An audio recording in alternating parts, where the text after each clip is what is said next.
Salut, Professor et mes amis. My name is Dai, and in this speech, I want to share with you what I've learned in a month working and researching by myself. But first, I want to send my deep appreciation to Mr. Kang for his lecture. I learned a lot of things through him and his lecture.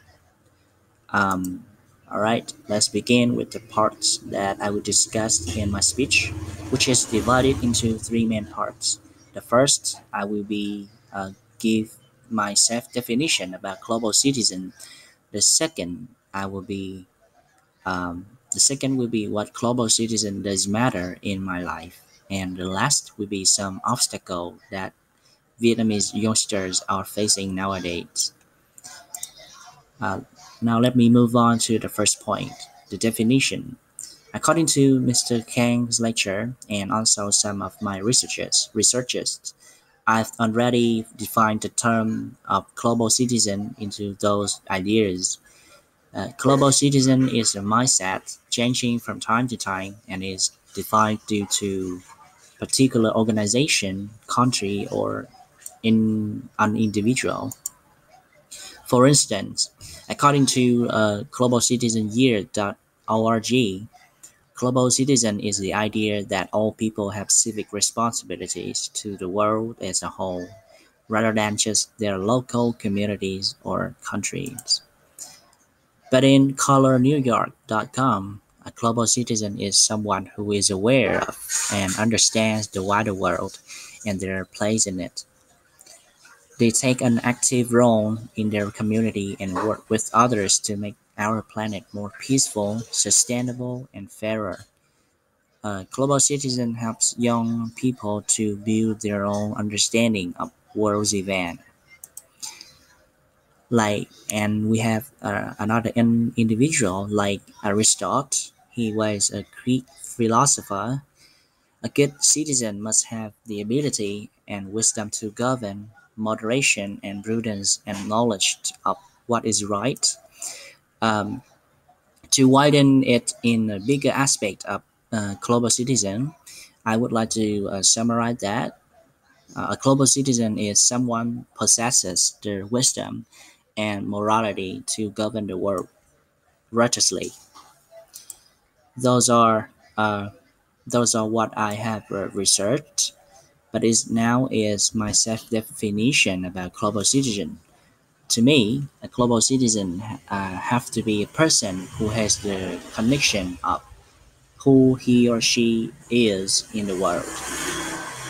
Like he have to know the status of himself, where he is come from, what status of he lived in, the state of the community he is live in, and it should be a person who perceived what he can do for the community, what are some strengths or weaknesses that he have, and the third is he has to have a fine perception of morality and wisdom to realize and to fight for righteousness, and the last, having skills that's suitable in its circumstances, such as proactive in work and critical skills, etc. And now is the part two of my speech, the meaning of being a global citizen. For me, when you become something, you have to adapt things that sound strange to you. But I believe that if someone become a global citizen, he or she will be an inspiration to others and contribute like 200% of his or her abilities to their community. And I'm just imagined it would have been really meaningful if I were the one who received their contribution. Um, I am now a Christian, a student, a friend of whom I know, a brother of my sister, and so on.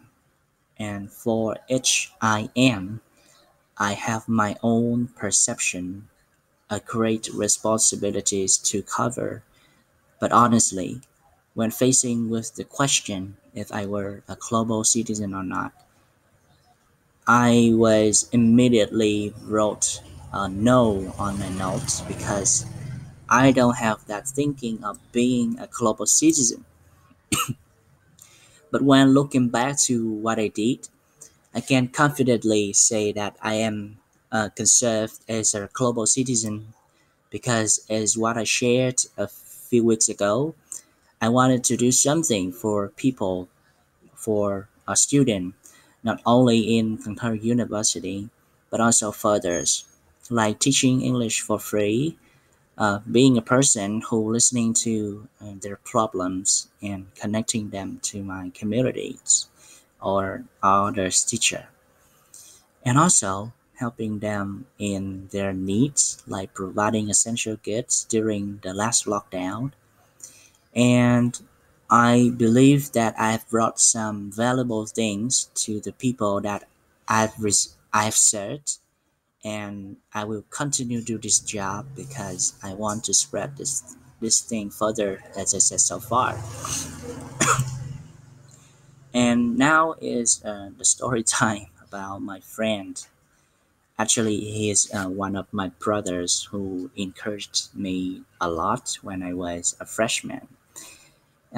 His name was Trung Kang. You can see him on the picture. He is the one who's standing who's standing on the right corner.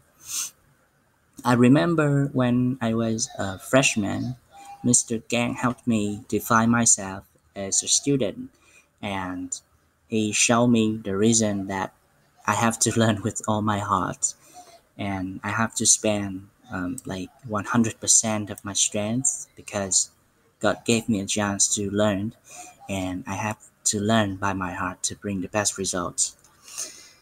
And also, he was the one who first become no sorry he was one of the first people who established an evangelical student community in Cần Thơ City. He was the one who recognized the meaning of serving people and also encouraged us to join and to serve others like him. He was the most humble person that I have met in my life. And honestly, when I listen to Mr. Kang lecture or also what he is doing, he makes me remind of this man. And I still remember Mr. Kang's example about salt, about how we increase the value of ourselves. But I will use another example about salt to talk about Mr. Kang's life. In the book of Matthew in the Bible, chapter 5, verse 13, Jesus said, "You are the salt of the earth, but if the salt loses its saltiness, how can it be made salty again? It is no longer good for anything except to be thrown out and trampled underfoot." And when I read this verse, I realize that my commission is staying salty always, serving other people. But if we don't and just live for ourselves, we become useless. And that is exactly what Mr. Gang did. Although he is no longer here, but we will keep the heritage of what he had done. Um, as I said, with his humble and contribution, we are now having a big community, as you can see on the screen. This is happened last year when we had a sport event and we played frisbee together. Last but not least is the struggles that Vietnamese youngsters are facing up. For me, Vietnamese youngsters are lacking of sympathy. So it seems like they don't want to sympathize with other people. They become colder and colder in the senses. Next there are two individual to this world. It means that they don't appreciate what they are having. Like For instance, saying sorry or thank you is something that familiar with us compared with 5 years ago or 10 years ago. But for now, we're less hearing those words in the context of communication with the youngsters. Also, there are missing skills to co-work with others. Taking an example, um, taking my friend as an example, when having a group discussion, it is normal to see that I am a person who played solo or encourage them to share the ideas. I don't mean that I am the only one person to encourage people, but really they don't want to share to me. And this kind of situation also happens in the context in our daily life. Like people don't want to share the feeling, um, but they want to text more, they want to message more using the social network rather than telling their feeling. And I have a warning to the Vietnamese youngster: if you all just keep doing those reaction, you will soon realize that you are at the rear of the world, because the world we are living in, globalization. We reached to the 4.0 technology era for years.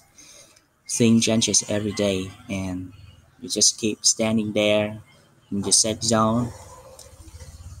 And I just have a thought that why don't we just try to get out of the safe zone and explore the world, living and serving it a true life, and you will see how beautiful a global citizen are.